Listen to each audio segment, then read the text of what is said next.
Oh my goodness. I've been wanting to talk about Feng Shui for several years now, and my new house is kind of the perfect sort of example for us to dive into a little bit later and learn more about.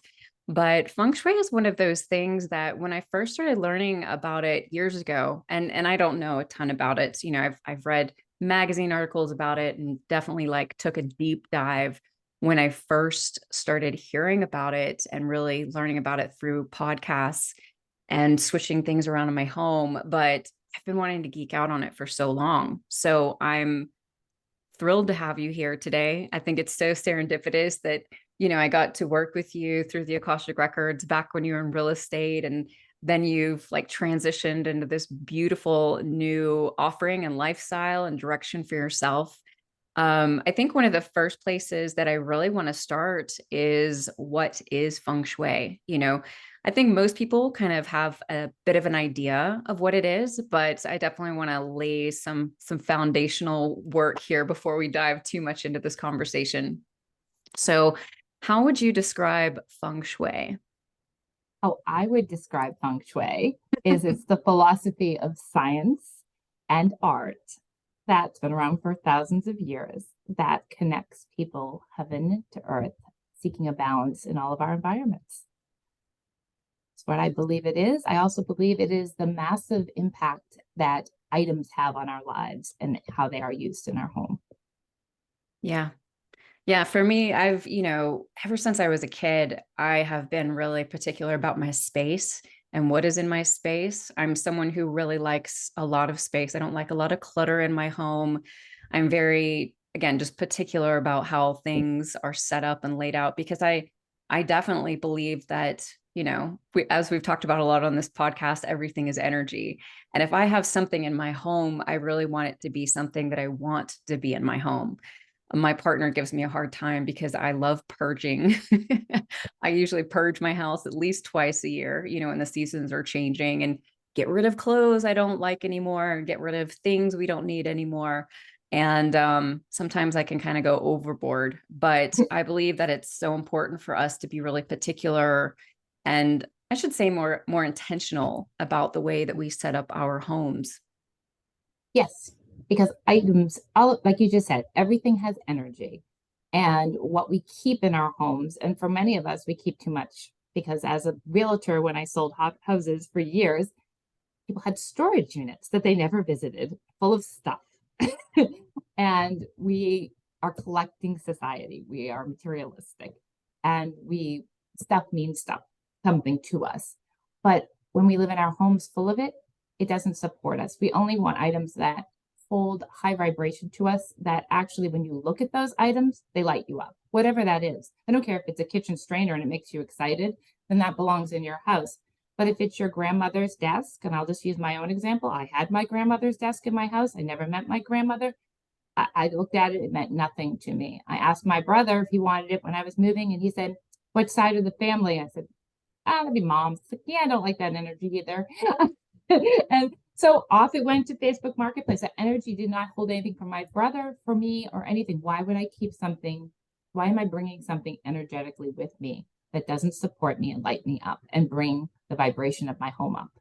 You're Yeah. in the right place if you're clutter free. If you don't like clutter, even if your partner is, holding on to it a little, as my partner does as well, it's better to let it go and just have that energy, that chi, move freely through your space. And then anytime you look at it for both your partner and yourself, it should light you up. One of you, it should light one of you up. Yeah. I think it's definitely something that like here in the West, we really do, like you said, we have this propensity to buy, buy, buy, buy, buy.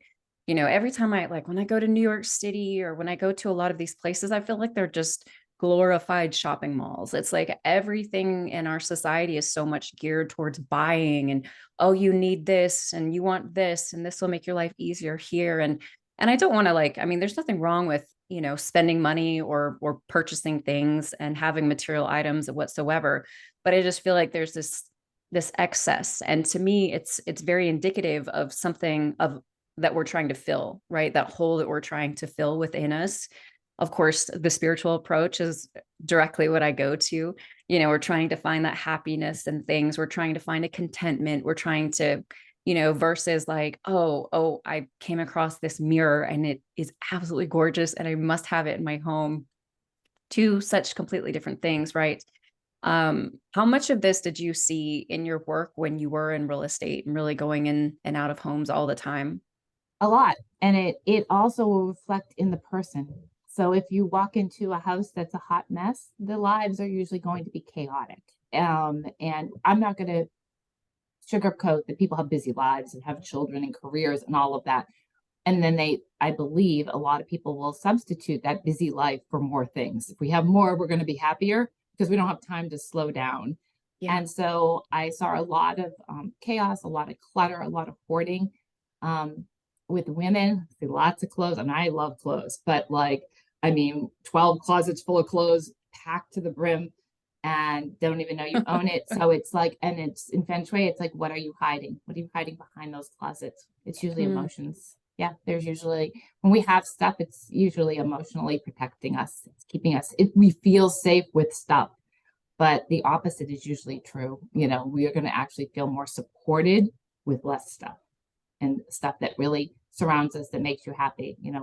I mean, I might have 20 black dresses, but only two of them really do I love when I put them on. So those other 10 dresses, where does that energy go? That energy does not support me. Give it to somebody, give it away, make it somebody else's life light up. They're going to love it. So it's just, when I did real estate and there was a lot of, you know, back energy coming back at me, like, I don't want to let go of it. And I'm like, but what is it serving? What is the purpose this item is serving? Usually it served no purpose other than it makes me feel safe. And so giving it away is hard for a lot of people, but the outcome when they feel that they can make more impact in another person's life, it actually can be uplifting and your vibration will raise from that. Yeah. I mean, I think the real, like, there's fear behind it and there's this scarcity. We have such a scarcity mentality, I think, as a culture here, Absolutely. in the West. And so it's like, oh my gosh, but I might like it then, or I might want to use it for that, or I might want to, you know what I mean? I might need it sometime in the future. And it's like, if you are going to need it in the future, and this is a conversation my partner and I have too often, it's like, let's let it go. And if we need it in the future, we can buy it in the future, and then he's like, well, but then we'll have to spend the money again. And it's like, it's okay. We'll have the money to spend on it again. Um, he had this toaster for, oh my gosh, it sat in our, it sat in our house for like 3 or 4 years and was never used. And then we moved, we were selling a lot of our things and getting rid of a lot of our things. And I was like, let's get rid of this. We haven't even used it. It's been sitting there. And I had to promise him, like, okay, if we need a toaster in the future, I will buy it, but let's get rid of it for now. And as luck would have it, we do need a toaster now, but I felt better about buying a new toaster versus using the old toaster that had sat there for years and hadn't even been used. You know what I mean? I just feel like moving things is so important. And I've always kind of been someone who just really likes to keep my space cleared out. But I spent a year in Vietnam and I had one suitcase the entire time. Like, I had like two pairs of jeans the entire time. And it just went to show me like how little I need and how creative I could be with that one suitcase of clothes. Like, I made outfits out of things that I had never even thought about before. But all of a sudden, I was being extra creative. I think And with were you happy? creativity, it's pretty incredible for the most part. Yeah. I mean. Yeah. My partner and I moved our house of 54 years, we moved out of our state for 54 years. We've been in that house since 2016. And we had to put all of our belongings in our moving truck. And we lived in a 500 square foot Airbnb for 60 days with my dog. And we had nothing besides our suitcases and our laptop. So mind what was in the Airbnb, the furniture there. So we didn't use anything for 60 days. We moved ourselves down to North Carolina from Massachusetts. And here comes the truck 2 weeks later. And I'm like, what did we miss? I mean, yes, we need to fill our house with furniture, But we then even purged more. I mean, we had a huge purge before we moved, but then we're like 60 days without half this stuff and we didn't miss it. Then it was like, I'm purging this. We don't need this, you know, and that was just really enlightening, is that we don't need half of what we had. And we were perfectly happy for those 60 days living in an Airbnb with stranger stuff. And yet, arriving here, I realized, like, oh, I've just, you know, I love my things. I'm not going to lie. I love books. I'm a huge collector of books. I love my clothes, but I've gotten very intentional of, you know, will I read this book again? Could this book go someplace else that would serve a better purpose? If I love that book and I can't let go of it, then it's meant to stay with me. But I think as a society, as you're mentioning, like the toaster was a prime example. I feel like we're not using it. Now you have a new toaster because you needed one that you probably both like. So I also think it's important that all people that live under that roof really kind of enjoy the space. It's not just my space. My partner, or if you have children or pets or whatever, all have to live in harmony under that roof. So what do you all enjoy? What do you all like? Or is there a room that your partner has that is really dedicated to what lights him up, and then you have a room that lights you up, and then the other spaces are more balanced throughout, that will you both feel comfortable? Or if the feeling you're not trying to, for me, my partner, we want relaxation. We want a house that is very comforting, very yin for where we are in our lives. I have lived in very yang houses before, which are very action and go, go, go. You can, you know, maybe that is what your partner needs, but you don't need that. You need a yin room, your partner, you need the yang room, but the rest of the house is more balanced. Yeah. Do you utilize numerology? I love numerology. So yes, I don't know With what houses? everything looks like, but I will. I'll look like, I live in a, let's see, do I live in a three house?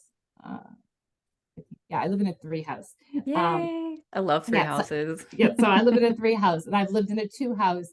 And when I do a Feng Shui consult for people, I will look up what their house vibration means for them and let them know as part of the consult. Is like, you're in a five house, and this is what it means, or you know, this is a house you're meant to like have this is a party house, or this is a creativity house, or no, this is a house that you're not going to live in long. It's a transition house. It's a house that you're Yeah. stopping over. So I find that I always look that up when I do a consultation, to figure out what the number is and provide that, because it's like a little extra something.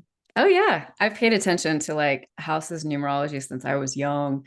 So I mean, when I think back about like older houses, I'm like, yeah, the four house, and then the, you know, six house, and then the like, more so than even the address. I remember and I The literally was number. going through my neighborhood this morning when I was walking in my new neighborhood, and I'm like, oh, that's this house and that house. And it like, because I'm in my own little like scientific nerdy head, I love like, you know, looking at the number and then looking at the style of the house and just kind of checking it out and seeing if it aligns with the The numerology, you vibration. know.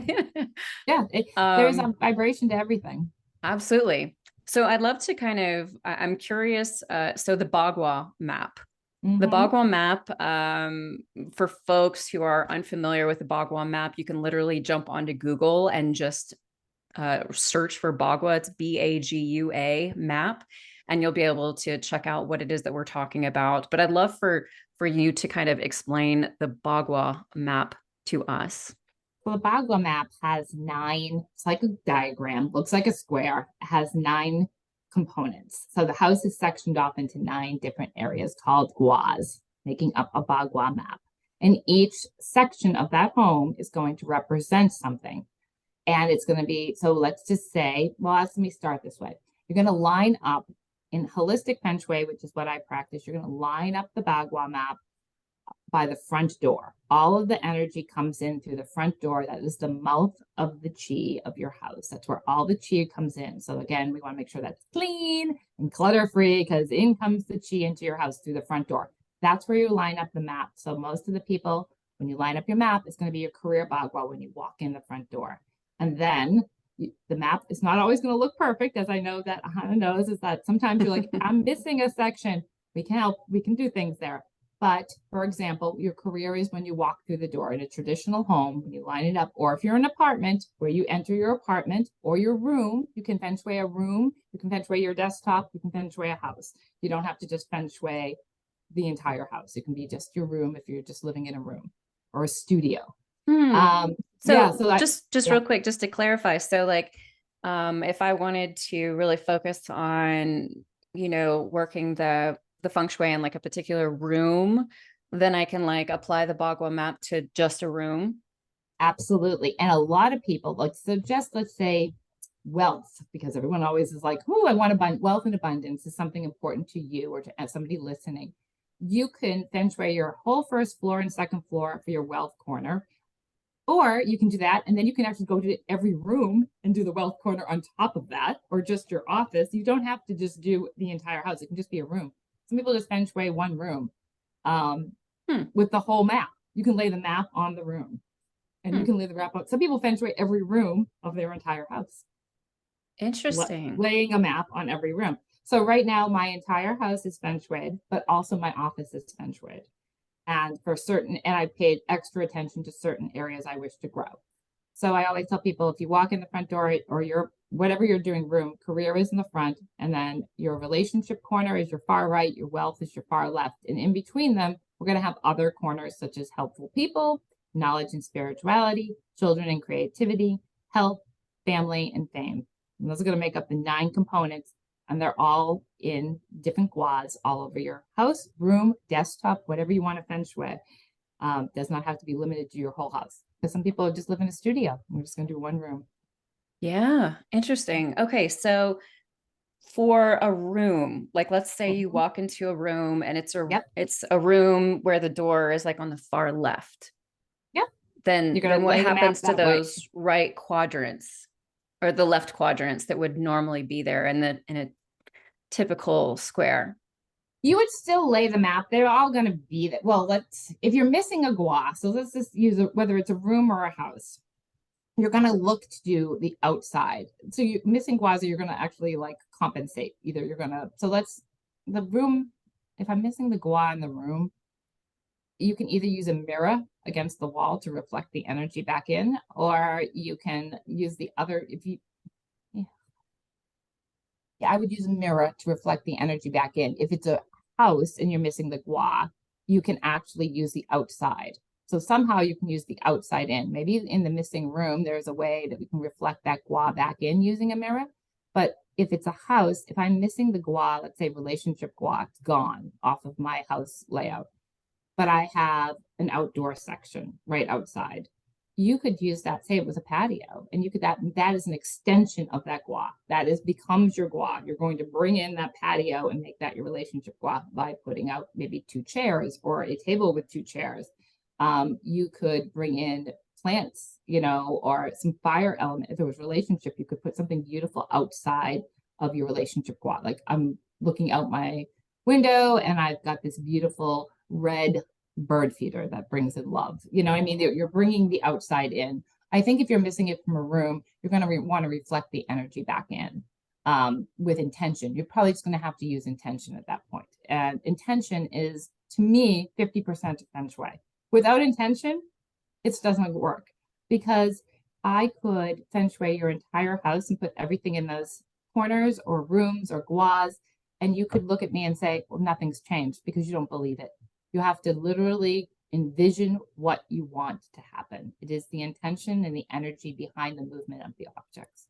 So if you are looking to bring love into your life and you don't believe you're worthy of love, then you're not going to attract that love. So sometimes when I work with people and they want a relationship and it's clear that they're not ready because they're angry at somebody from a past relationship, or they're just, very closed off, I say use that relationship gua as a self-love gua. Use that for you because we cultivate self-love first. Then we're able to love our partners much more easily because we can't really give fully of ourselves till we have it. So a lot of times when I work with somebody, I say, let's make this all about your love, your self-love for yourself. This relationship gua is your relationship to self. Then after we work on that, we work on bringing in a partner, which now you love yourself, you're able to fully give.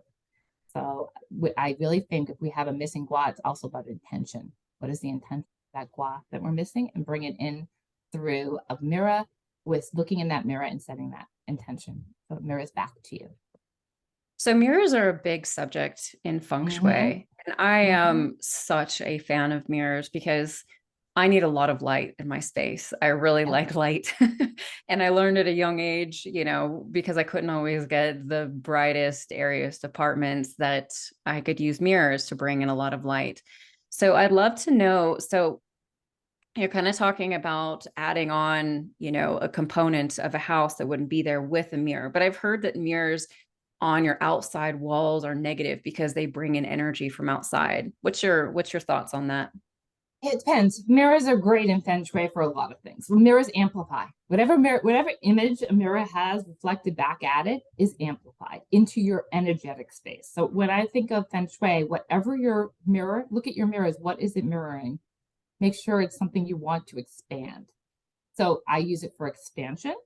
I use mirrors. So if you don't love your less than ideal neighbor, you can actually put a mirror on the outside of your house and deflect that energy coming towards your house. You could actually do it if you don't want to have a mirror facing your neighbor on the outside. You could actually put a mirror reversed in your house to reflect that energy off. So mirrors can deflect, and obviously they can also expand. Mirrors are important in the command positions, which there are 3 in Feng Shui: your bed, your desk, and your stove. And if you can't see the door from any of those places where you lay your head, where you work, or where you cook, and you want to have a mirror opposite so you can see the reflection of somebody coming up behind you. Because although you may say, I don't startle, I feel fine, subconsciously, we need to feel safe and secure. Our body, we are programmed human beings to want to feel safe and secure, even if we feel like we are. We are vulnerable when we sleep. We are vulnerable when we're working because we're in our zone. And when we're cooking, we're nurturing ourselves. We don't want to not feel vulnerable. So I think the stove is the hardest place to have a mirror. I mean, but sometimes people do a mirrored backsplash, like behind a reflective backsplash. You can sometimes, if you have a microwave that's reflective, like stainless steel, you might be able to see behind you, or in the microwave glass that you can see someone coming. I use that because I can only see the door from one corner. But I can see somebody coming from when I'm cooking at the stove from behind me from the microwave. So those are the places where mirrors are hugely important. They also make places invisible. So I have a bathroom in a less than ideal place. When you walk in my front door, it's not a great place to have a bathroom. Put a mirror on the door, it makes it in Feng Shui invisible. So, so I've done that in a couple places in my house where I have either the mirror reflecting the energy to increase, to reflect, or to make it invisible. So what about like when you first walk into a home? Because I know a lot of homes I see, like when you walk in the door, there's like a mirror right there. Or so you're kind of like seeing your reflection when you open up that door. I only use mirrors. So for Feng Shui, when you walk in your door, you want it to be open, expansive, and clean.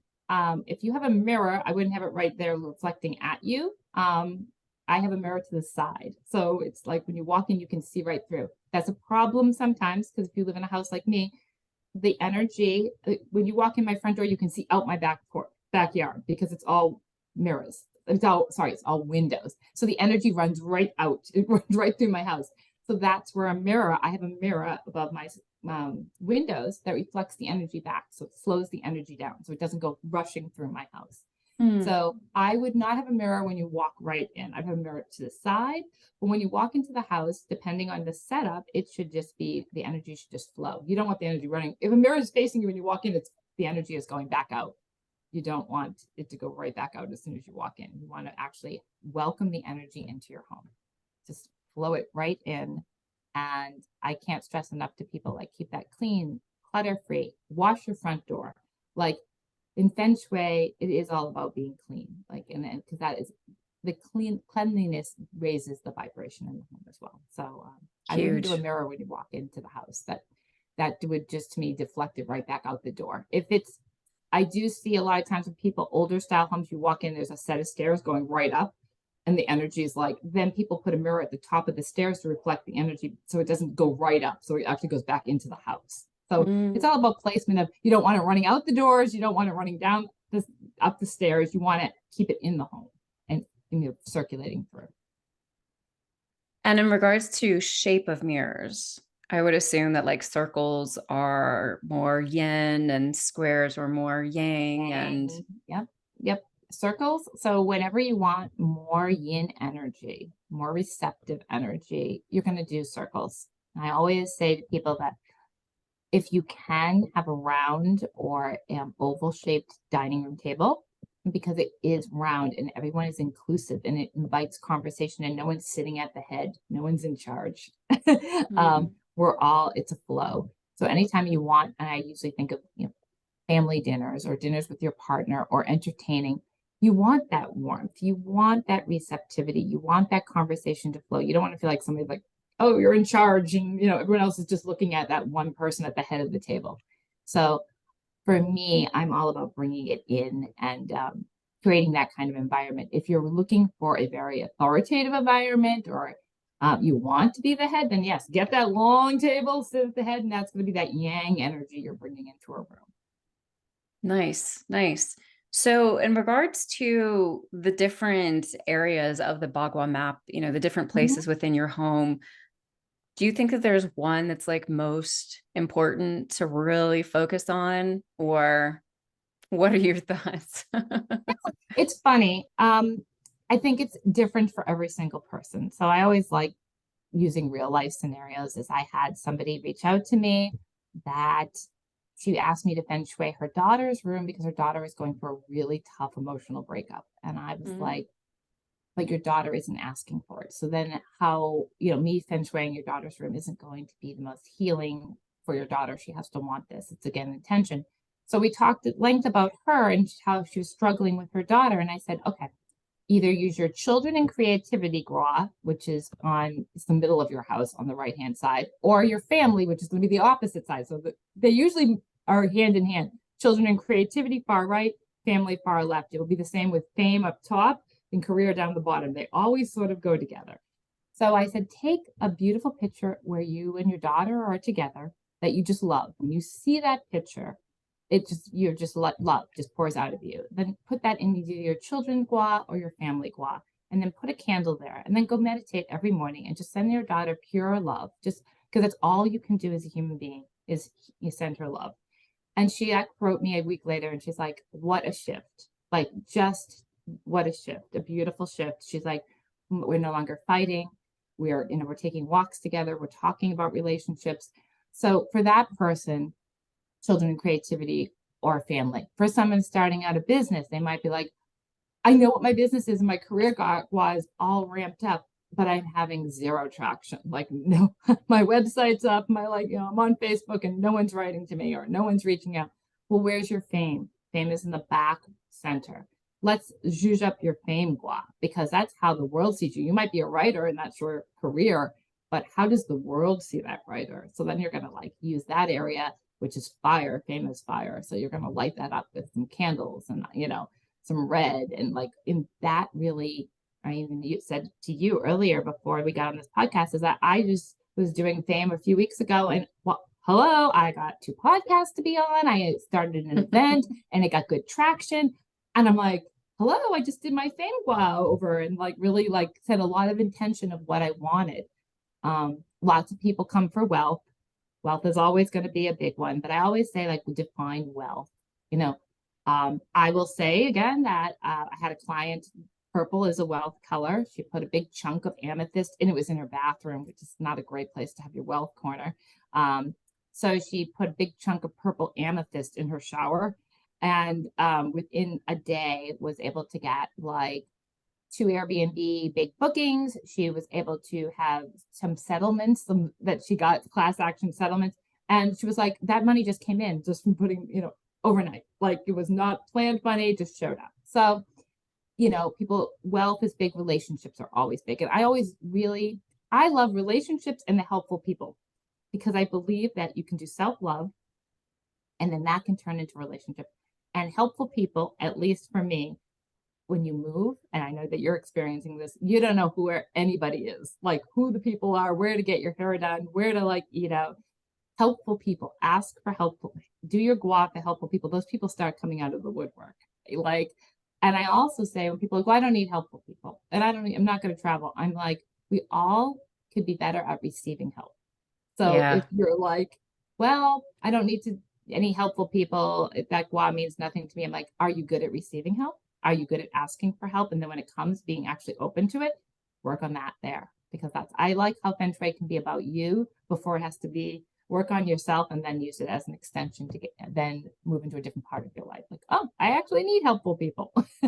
So I like using it that way. Career, I really don't think I have a favorite gua, and every person I come to has a different thing they're struggling with.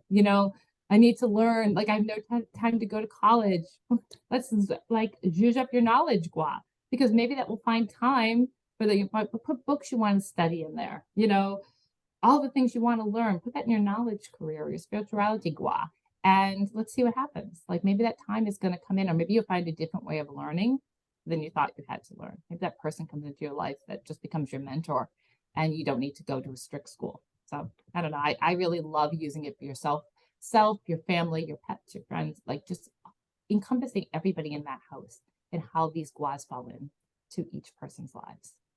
I love that. I love that. What are some of the most challenging things that you've seen in homes in regards to like feng shui, like setups, or I don't know, maybe particular items, or maybe like you said, like a bathroom being in in a wealth corner, stuff like that.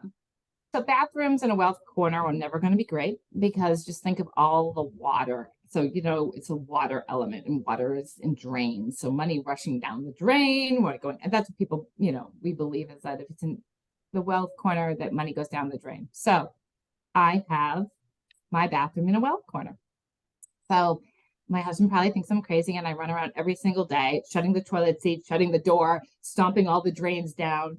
I have plants in there to suck up, because wood sucks up water. So I have so if you do have anything that is like a wealth corner that has all this water, because you've got water and plumbing, wood is the element, which is plants.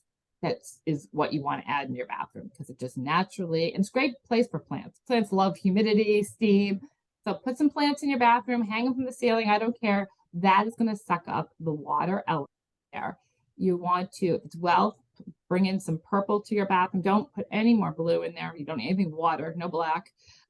Use purple, red, because that's going to be, I use purple for wealth. And you can chai. This is actually a technique that a lot of people have, a red string around your drain pipes on your toilet and on your sink, as I have. And anytime you have a drain and you're concerned about it, try just to go on Amazon, order a thing of red string, tie a little bow around your drainage pipe, and that's supposed to help with that problem. Common problems, clutter is always going to be a common problem. A lot with relationships is, I had a couple recently come to me, and they have this really nice habit of sitting together in the morning and having coffee. They call it coffee talk. And I just love that. But I guess coffee talk was getting a little like fighting. It wasn't like what they had before. So when I went over, now coffee talk doesn't happen in the relationship gua, nor does it have to. But the relationship gua was, for no other words, a hot mess. Like it had the electrical panel. It was a little table stuffed in a corner, full. No one could sit there. There was full of like bills and papers, and all the chairs. There were three. You don't want three in a relationship gua. Had like stuff on them, bags to bring to the supermarket, the recycling. And I'm like, I brought them over, and I'm like, and this is your relationship. And they're like, oh no. And I'm like, and she just actually texted me a picture yesterday, like 100% better. In the relationship gua, they had three chairs. You don't ever want three. Think even, because we want pairs. So I find this, and this is the hardest gua, is pairs, two chairs in a relationship gua. If you have bed stands, if you are trying to invite a partner into your life and you have one nightstand next to your bed, it's uneven. There's no place for them to put their glass of water or anything next to the bed. If you have no room in your closet or a drawer in their dresser for anyone to stay over, if your life is stuffed with no room for that person, I use my intuition. I usually can see it, right? There's nowhere for this person to sit. There's no space for them. They have no nightstand. They have no drawer to put their own stuff if they stayed over. Like you're closing off that relationship. You're not welcoming it in. So a lot of it is, that's where I see a lot of struggle, is the relationship gua. Either whether you're in a relationship with yourself, with a partner, with friends, with anybody, it's, are you closed off or are you welcoming in? And I think as society, it's we've all had our trials and tribulations in relationships. and we can be very guarded, and it's a harder area, and we can not always see it. And then it takes like a Feng Shui consultant to come in and say, well, there's no room here for you guys. Like there's no room for that person. And so that's where I struggle. I see a lot of struggle is relationships. And Yeah. also with wealth and fame, a lot of times people will be they'll say, I've got a crystal, and they'll show me this like itty bitty little like raw tumbled stone or a little succulent. And I'm like, do you want a little fame or a lot of fame? Do you want a little wealth or a lot of wealth? Like, so get a plant that is as big as you can afford in your room. Like, think big. You are all, abundance is available to all of us. Whatever abundance means, whatever wealth means, it's going to mean something different to every person. Don't think small. We are human. Spirit wants to give us growth. They want to give us abundance. It's us that actually bring it in. So I usually am all encouraging people to, as big a water fountain as you feel good about in your house, go for it. As big a plant as you can put, as big a crystal as you can afford. Think that you're worthy of that wealth. You're worthy of that relationship. You're worthy of that fame and that career. Yeah. The relationship one was definitely when I first really kind of was diving into Feng Shui. And our last long-term home, I realized that like that was my partner's room. And yeah. Yeah, my partner has, a tendency to keep a large amount of things that are unnecessary and clutter and these sorts of things. And it was comical for me to go into his room. There was like stuff under his bed, which I know is like a no-no with Feng Shui. He had like, the closets that were in his bathroom was where we stored like all of our linens and everything. Mhm. And he had kind of just crammed them full of like all this stuff. So it was like disorganized. There was no like pink in his room. There was just a number of different things. And so we really worked to kind of like tidy that up. And he loves pelicans because I was like, what can we get that's pink and put in your room? And he Yep. was like, well, pelicans are cool. And I was like, okay, so let's find, or flamingos. Hello, flamingos. He was like, flamingos are cool. And so we found some like cool flamingo photos, to put on the wall. But I was really surprised for myself because in that house as well, my bathroom was where the wealth corner was of the house. And I had a huge amethyst that was up there. Yep. I put a citrine up there with it. And yeah, these things I think just make such a enormous difference. I like got rid of all of the blue that was in my bathroom. No blue. No blue. No, Ugh. no more Blue is like my least favorite color, so it's not usually something I have to pull in very often, but wonderful. So in regards to decorations, like what do you think are some easy things that folks can bring into a home that can really add to the energy of a home? I know plants are such a good one always. Plants are But always going to be good. Plants are going to be good because they're good for you. They're good for your air, their environment, they're living. If you aren't good with plants, don't get big plants because they collect dust, they collect dirt. It's better to have no plants if you're not good at them. But I really encourage people to first off do plants and look. And when you take some time when you go to the plant store, because I just bought plants in the beginning and they died. And you really, really want to buy a plant that works well in low light. If you don't have any light, or if it needs high sunlight, then make sure you've got it out someplace that's going to get sunlight. But it's the nurturing of the plant and caring for the plant that creates and cultivates compassion and empathy and all of those things as well. I love crystals. I'm not an expert in them, but I'm all about crystals because they have a vibration. They bring in color. Some of them are associated with guas, like, pyrite is wealth one, amethyst is the purple that actually represents wealth, rose quartz represents love. I use big red jasper in your fame area. So things like that. I believe that those are worth, investing in if you can, because they have a vibrational quality. They are fun. They're pretty. They don't look odd. I love color. So every element has a color. So I use holistic feng shui, which is going to bring in the elements like fire, metal, earth. They all have a color associated with them. So you don't like, I have green in my background in my office, which is beautiful and I love it. It's probably the only color in my house. So most of it is all white, and I bring color in through pillows and like throw pillows, um, blankets, candles. Those are easy, inexpensive ways to add color. You don't have to go. I don't want people going out and spending a fortune to feng shui their house. The wood element, which is going to be found in your family, wood furniture, wood picture frames, metal element, it's going to be anything that's gold or silver. If it's a water element, I do think a water element is really important if you can get one. And by my front door, which is not even a water fountain, I found a little cast iron bird bath. And then I just put little drops of water in every day because that is actually, a water element right by my front door, which is the career section, which is the water element. And that's blue. So you don't have to have a blue career wall, but you could have a blue piece of furniture or a blue crystal. So I try to make this very affordable. So when I work with people, I'm like, what do we have in your house? That we probably have every element here. Let's just move them and make sure that there's not too much or too little, because we can use them to our advantage, to balance out.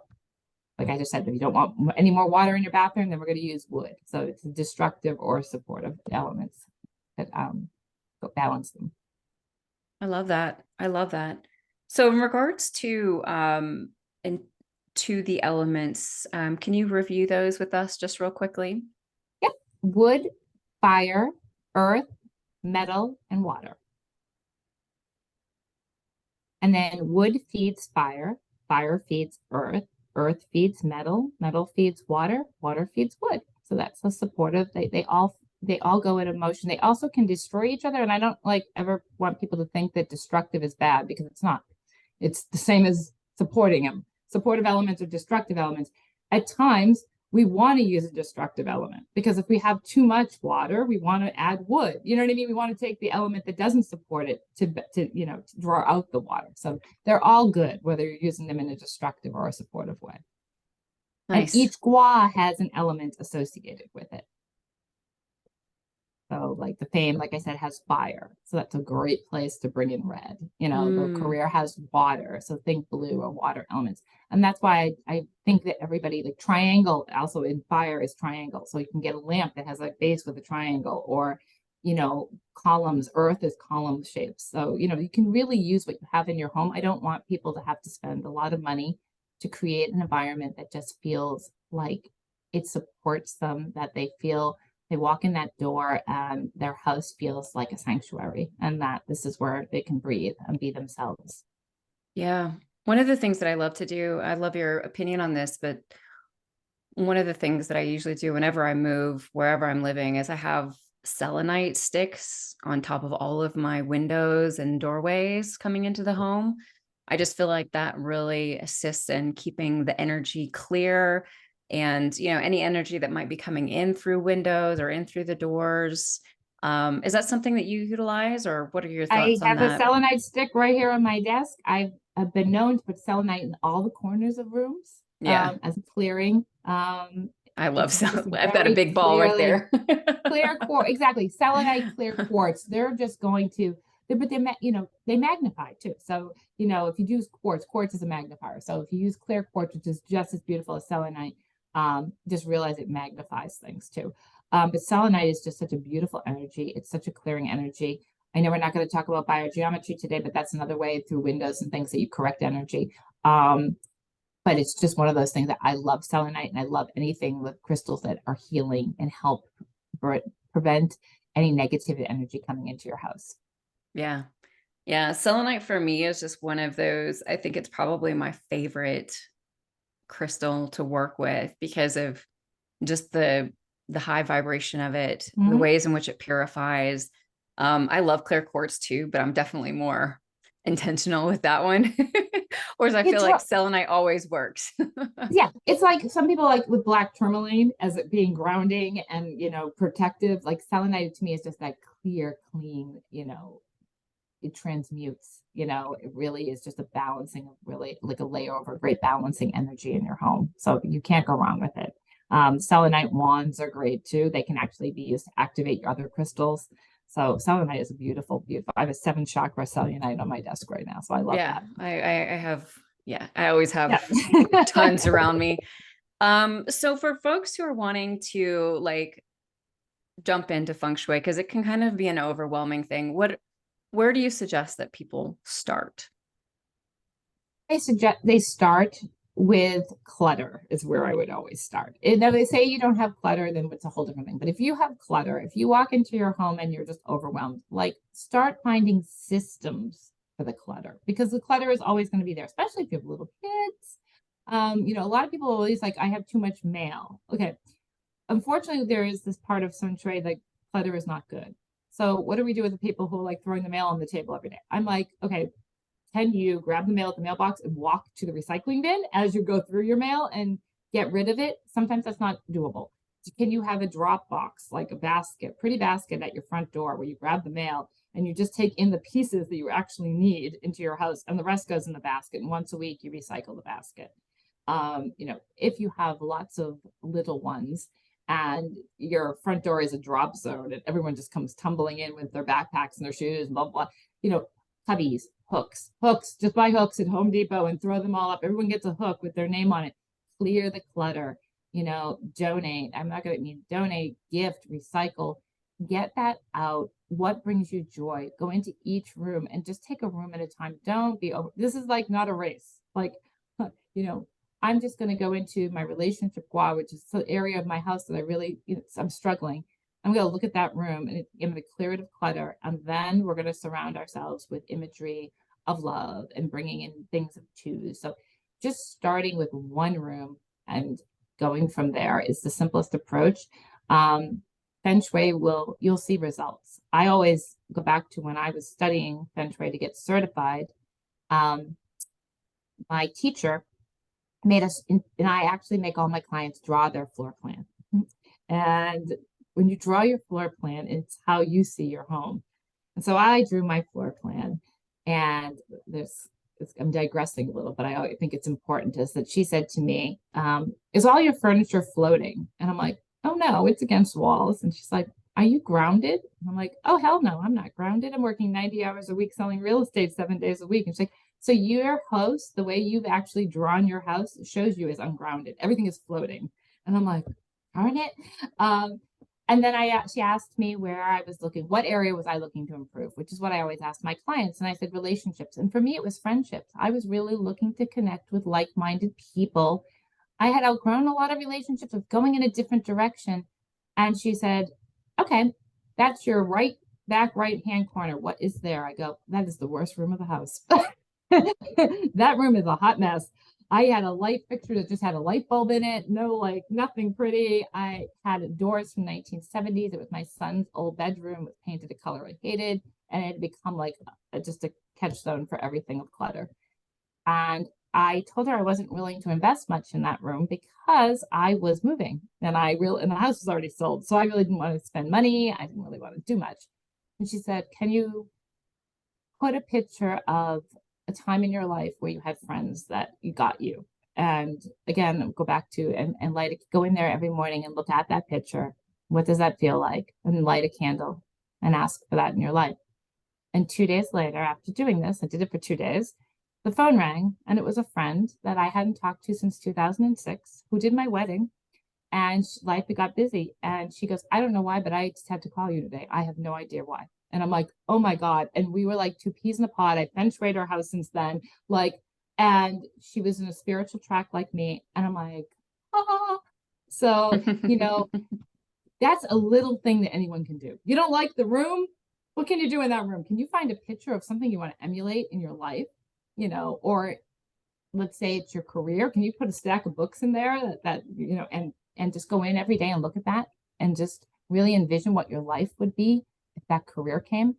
It'll bring me back to when we had our reading over a year ago, and you probably don't remember any of it, but because you were channeling, but there was something you said that has stuck with me to every single day. You said, I see you in your new home and it is going to feel like a white down comforter. Those are the exact words you said. And my house feels like a white down comforter. I come in here every day and I feel like I could fly back on my back and just sink into it. And that's the environment that I was being called to create, to cultivate. And that's accessible. Anyone wants to have their house feel like a white down comforter, that can be, or it can be the energized super home that you need it to be, where you're working and you need a lot of energy. We can do that. So, and it can be done very simply. So just start with the clutter, because then if you don't have clutter, then start with one room that you're struggling in an area of your life where you would like more abundance, whether it be fame or health, wherever your health area, which is the center of your home, make sure that's clean and nothing is broken, because that's your health. But I really stress on, like, maybe health is where to start sometimes too. Like, it's the center of your home, clean, clear, and nothing is broken. And then, because without your health, then other areas really kind of fall off. So maybe start in the center of your home and go from there and clear out from there. But I want it always to be easy. And I really want it to be supportive of the person, what they want to bring into their life, and to believe that their environment will amplify that for them. Wonderful. Wonderful. All right, Maura. So just wrapping up here, share with us, some of the ways in which you work with folks and how people can get in touch with you. Well, I work with people in person or virtually, and everything I do can be done virtually. I mean, this is the beauty of the information age, is that we can get on a Zoom and you can send me a video of your house. That's how I do a lot of consults, is walkthroughs.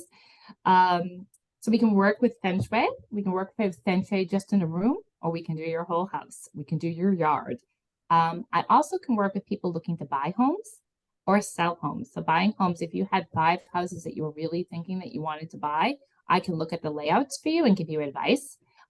I have my real estate knowledge along with my Feng Shui, and I'm also trained in BioGeometry, which I can feel the energy of the land, and I can feel actually things under the land. So I'm able to assist you in buying. If you're having trouble selling, we can Feng Shui.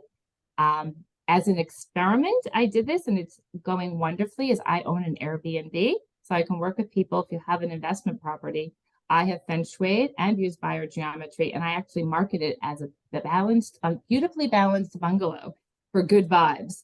So, and I have actually made it so that I want lots of bookings and I want lots of abundance off of that. So we can use it, and you can meet with me and we can do a Feng Shui consultant on an investment property, houses you want to buy, houses you live in, apartments. It doesn't matter where you live either. I don't care if we're Feng Shuiing a tent or a Airstream or a studio apartment. Anybody should be able to bring that into their life. I do house clearings as well. So every time you move, as you probably know, you should always clear the energy in your home. I do house blessings in the form of a prayer or a poem based on people's spiritual beliefs. And I use BioGeometry, which is a really cool science that is all about transmuting EMFs in earth radiation. And that is another thing with Feng Shui. I'm all against lots of electronics in your bedroom and things like that. And you can reach me at Maura at windwaterandwisdom.com. Oh, sorry, my website is windwaterandwisdom.com. My email is Maura at windwaterandwisdom@gmail.com. And I'm on Facebook and I'm on Instagram as Wind, Water, and Wisdom. Yeah. And you share some fantastic videos, like how-tos and just ways and examples about how to work with the elements in homes. And I've been enjoying those. So wonderful. Thank you so much for sharing your wisdom and being here today, Maura. And yeah, for folks who are listening, make sure to reach out to Maura, get to know her, definitely follow her on social media so that you can learn more. And yeah, just thank you again so much for being here. If this episode was beneficial to you, please rate and review on iTunes or Spotify. Share it with someone who can also benefit from it. Be sure to sign up for the news list. Take care of yourself. Sending much love. Thank you again for being here. And don't forget, when we invest in ourselves, the world benefits. Until next time.